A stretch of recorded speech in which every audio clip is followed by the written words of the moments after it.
It is 1971, and thousands of demonstrators gather in front of the United States Capitol in opposition to the Vietnam War. The protesters here are largely members of Vietnam Veterans Against the War, a group originally formed in 1967 by a handful of veterans who opposed the United States' participation in the war.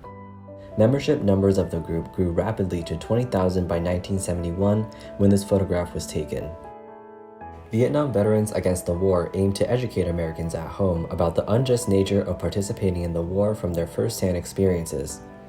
The United States' involvement officially began in 1954 to back South Vietnam in the fight against North Vietnam, which was backed by the Soviet Union and China, with both sides seeking to unify the country under one rule. The United States' participation hinged on eradicating the influence of communism, fearing if Vietnam became a communist country, others will soon follow. More and more soldiers were sent to Vietnam as the war progressed, and mistrust in the government among troops stirred as they questioned their reason for fighting. Back home, disapproval of the war rose among Americans. Horrific photographs of the war and the My Lai massacre of 1968, where over 500 unarmed Vietnamese civilians were brutally murdered by U.S. soldiers, exposed the American public to the realities of the war and sparked widespread protest. Vietnam Veterans Against the War also provided support for neglected veterans.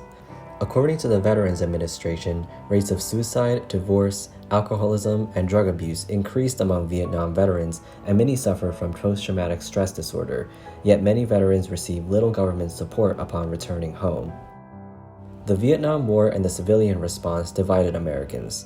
Many saw the war efforts as a form of unchecked authority, while others saw the opposition as treacherous and unpatriotic.